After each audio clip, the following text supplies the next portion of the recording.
very fastly to our next presenter. It is Bernard Atta-Otu.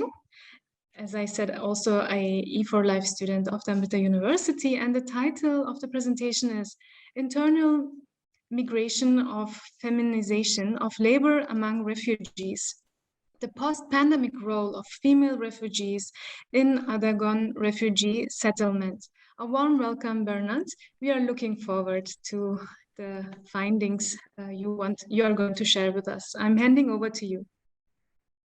Thank you, Dr. Martin. Good evening. Let me share my screen, please. Trying to bring it up.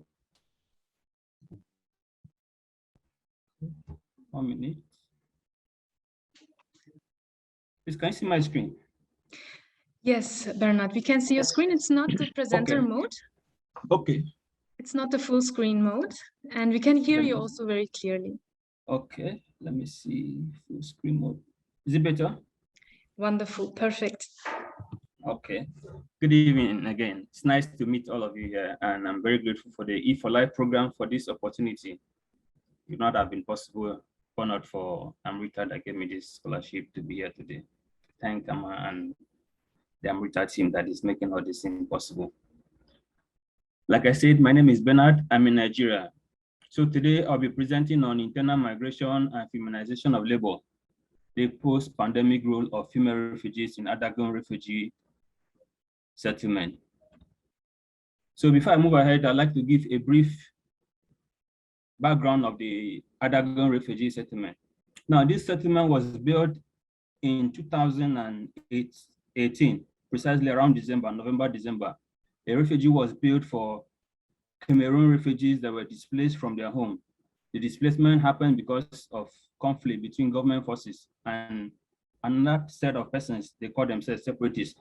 They want separation, they want the country to be divided. So on October of 2017, they declared independence for themselves. The government wasn't happy, the government sent in forces, and then they said they own their forces, and then they're doing guerrilla war for themselves, and it has not been easy. So their fight was between the people, and it was in their community. It wasn't in any war front, it was in the villages. So the people could not stay. So most of them had to leave. The nearest place was Nigeria. Where this map is down here with my cursor is the map of Nigeria at the extreme end. At a small yellow dot here, that is Cameroon, Republic of Cameroon. You can see down there. These large dots are the state of Nigeria. This is where I am here, where the dot is here, down here. Oh, sorry. This is where the refugee camp is here, this large dot, and this is where the UNHCR office is. This is the signpost here, the Adagon refugee settlement here that states. So this camp is in southern Nigeria. So it houses maybe 15 to 30,000 Cameroonian refugees. And I move forward to the study proper. Now, background to the study. Now, they said that in June 2021 report by UNHCR indicate that over 80 million persons have been displaced from their home. Most of these persons displaced internally, some of them across borders, like in situation we have in the Cameroon. In these new homes here, in their new homes in other countries, they have been allocated places, they stay in small houses, they survive by humanitarian aid, their bill houses are given to them by humanitarian aid, and a lot of things that are given to them. You can, and Donald agency, you can see the instance of the Syrian refugees crisis. And now, of course, you guys can remember what happened on Saturday, when the Taliban took control of Afghanistan. So there's a new wave of refugees that will be swimming into Europe very soon. Now, back to the Cameroon crisis now. Like I said before, the displacement happened in the Anglophone region in Cameroon, that is southern Cameroon, because of the struggle for power and then resource control between the government forces and the Anglophone region. Now, when they move into Nigeria, barely 2 years into Nigeria, the conflict, COVID-19 struck, the state economy and everything was locked down. A lot of livelihood were lost. The whole country was on shutdown, and the vulnerable groups like refugees were very, very, very much affected. Their livelihood were lost. Then the plight of the refugees was made worse in mid-March of 2020, when the UNHCR and the International Organization for Migration suspend all refugees activities for 3 months. I mean, from March to June. This makes it very difficult because a lot of the refugees survive with the aid they receive from international donors. They were left in the camp, stranded in the midst of the COVID-19. They did not have anything to do. They don't have lands, they don't have anybody in Nigeria, and it was all for them to ensure that they survive. It is against this background that this study was initiated. So we wanted to see what the refugees, how they are surviving. So we are looking at the gender perspective of it, the women and the females in general. So we asked this question is, the objective was to explore the gender role of livelihood support that, sorry, to explore the gender role of livelihood support that female members offered to their household during the COVID-19 and the post-pandemic in other gone refugee. Now the question we asked was, what role do female refugees take to support their household? How have these roles that taken by females influenced livelihood and migration aspiration of the women there? Now, for the method used, we adopt a qualitative approach because we believe that this approach will allow us to sit one-on-one with the refugees, and then we explore options and then talk in depth. So we use focus group discussion and live interviews. The unique approach was, we emphasized on our action was on all females, irrespective of age. We believe that any girl from 6 that can pick a broom and sweep, that can help the mother go to the stream or can fetch firewood, is already a member of household, and the person can perform a duty or do a certain part of the job. So that's why we included both girls, old and young. So the interviews were audio recorded, later transcribed, clean, and then coded into teams for the discussion. So for the findings, we believe that one, okay, I'll go ahead with it. For finding, we said that we found out that there's transactionality among the refugees. By transactionality, we mean that one person can stay in one country and then do business in another country. So the refugees, while they were staying there, and it was very difficult for them, they were moving from Nigeria back home to Cameroon, where in the process that they left their homes, they still have some food stuff on the ground that they planted during the previous season. So most of them there, so they go there a lot of times and then they harvest and then bring them back to Nigeria. Second finding, that there's internal migration among the refugees, that in the midst of the COVID-19, a lot of the refugees did not have what to do since they did not have lands around the refugee area. So most of them move outside the refugee camp from the settlement around to villages around, and then they work in plantation farms, crop farms, and then for their services, they are being given food items because money was hard to come by this thing. So what they could get was food items, plantain, potatoes, cassava, whatever this that they could get. And then once they get it, they rush back to the camp and then give it to their children, and then in again, they went again to another different area to hustle again.